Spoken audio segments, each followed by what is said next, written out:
नमस्कार दोस्तों, स्वागत है आपका ब्लिंक रीड चैनल पर, जहां हम आपको बेहतरीन किताबों का सारांश कहानी के रूप में बताते हैं, जिससे आप जीवन में कुछ नया सीख सकें।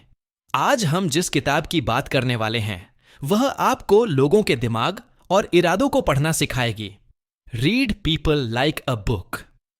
यह किताब आपको यह समझने में मदद करेगी कि लोग कैसे सोचते हैं, उनके इरादे क्या होते हैं और उनके व्यवहार के पीछे की असली वजहें क्या हैं। अब चलिए इस किताब को एक कहानी के रूप में समझते हैं। कहानी की शुरुआत। रवि एक साधारण नौकरी पेशा व्यक्ति था। वह अक्सर लोगों के व्यवहार से परेशान रहता था। कौन सच बोल रहा है, कौन झूठ, कौन उसका भला चाहता है और कौन सिर्फ अपना मतलब निकाल रहा है, यह समझना उसके लिए मुश्किल था। कभी उसके दोस्त उसे धोखा दे जाते, तो कभी ऑफिस में उसके सहकर्मी उसका फायदा उठाते। वह सोचता, काश मैं लोगों की असली सोच को समझ पाता।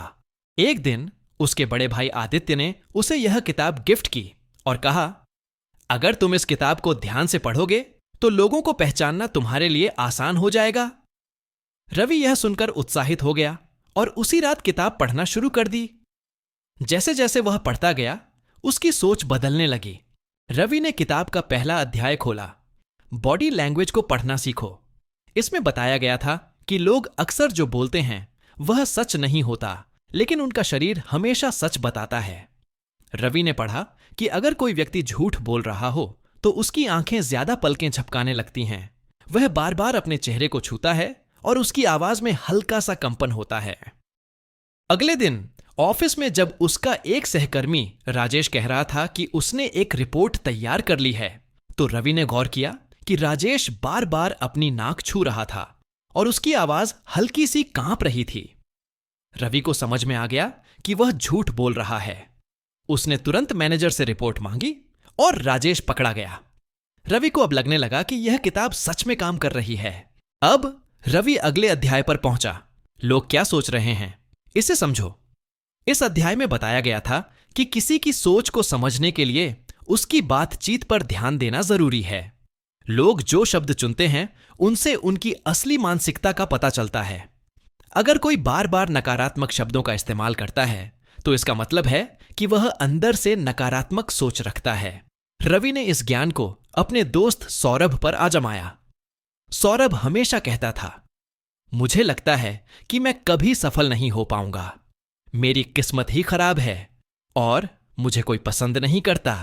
रवि को समझ में आ गया कि सौरभ की सोच ही उसे पीछे खींच रही है।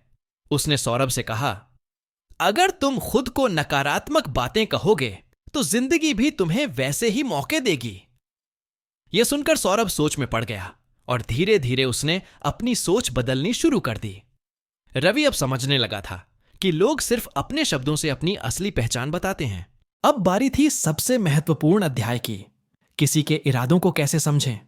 इस अध्याय में बताया गया था कि लोग अपने इरादे छुपाते हैं, लेकिन अगर आप ध्यान दें तो आपको उनकी असली मंशा दिखने लगेगी। रवि की जिंदगी में एक और महत्वपूर्ण मोड़ आया। उसके ऑफिस में एक नया बॉस आया था जो बहुत विनम्र और दोस्ताना व्यवहार करता था, लेकिन रवि ने गौर किया कि वह अपने फायदे के लिए ही अच्छा व्यवहार कर रहा था। वह सिर्फ अपने सीनियर्स को खुश रखता और जूनियर्स का ध्यान नहीं रखता। रवि ने सीखा कि लोग जो कहते हैं वह हमेशा सच नहीं होता, लेकिन उनके कार्य उनकी असली मंशा दिखाते हैं। अब रवि लोगों को पहले से बेहतर समझने लगा था। अब रवि किताब के अंतिम अध्याय तक पहुंच चुका था। लोगों को समझना आपको ताकतवर बनाता है। अब वह सिर्फ लोगों की बातों को नहीं, बल्कि उनकी भावनाओं, उनके हाव भाव और उनके शब्दों के पीछे की सच्चाई को भी समझने लगा था। रवि ने महसूस किया कि जब उसने लोगों को समझना सीख लिया, तो उसकी जिंदगी पहले से कहीं आसान हो गई। वह अब दूसरों के झूठ में नहीं फंसता, सही लोगों का चुनाव करता और अपने करियर में भी तरक्की कर रहा था। एक दिन उसने अपने भाई आदित्य को फोन किया और कहा, भाई, यह किताब सच में जादू की तरह काम करती है। अब मैं लोगों को उनके शब्दों से नहीं, बल्कि उनकी सोच और हरकतों से समझ सकता हूं। आदित्य हंसते हुए बोला, अब तू सच में समझदार हो गया भाई। अंत। तो दोस्तों, यह थी read people like a book की कहानी। अगर आप भी लोगों को सही से समझना चाहते हैं तो इस किताब को जरूर पढ़ें और इसे अपनी जिंदगी में अपनाएं। अगर आपको यह वीडियो पसंद आई तो ब्लिंक रीड चैनल को सब्सक्राइब करें और हमें बताएं कि अगली किताब कौन सी होनी चाहिए। मिलते हैं अगले वीडियो में।